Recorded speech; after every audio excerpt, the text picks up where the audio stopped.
Son décès mi-septembre 2024 a secoué l'opinion publique.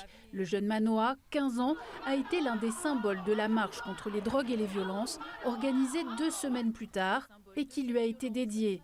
Le corps sans vie du jeune homme était retrouvé ici, à la Pointe Tapahi, après 3 jours de recherche. Selon les éléments de l'enquête, Manoa a succombé à plusieurs coups de marteau, dont un premier alors qu'il était dos à son agresseur, avant que son corps ne soit jeté en contrebas.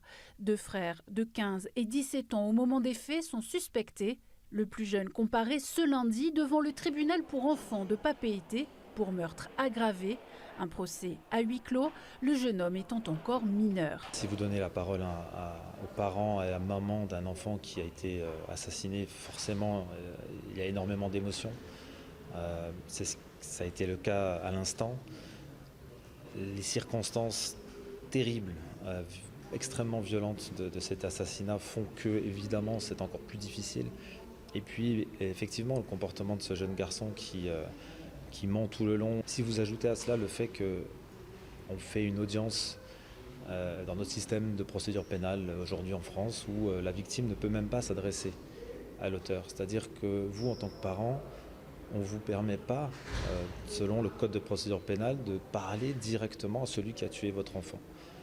Ça rend les choses encore plus intenses, encore plus terribles, encore plus frustrantes pour des parents. C'est ce vélo appartenant à la victime qui serait l'objet du meurtre. Un vélo électrique pour lequel Manoa aurait acheté des batteries à crédit aux 2 prévenus. Ils auraient ensuite simulé un rendez-vous avec un tiers pour le rachat d'autres pièces.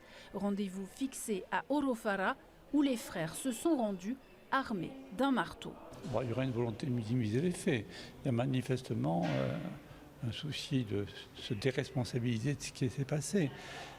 Mais on peut penser qu'il y a eu une volonté vraiment meurtrière. Le plus jeune des 2 frères, encore mineur, encourt jusqu'à 20 ans de réclusion criminelle. Le second sera jugé par la Cour d'assises des mineurs en avril.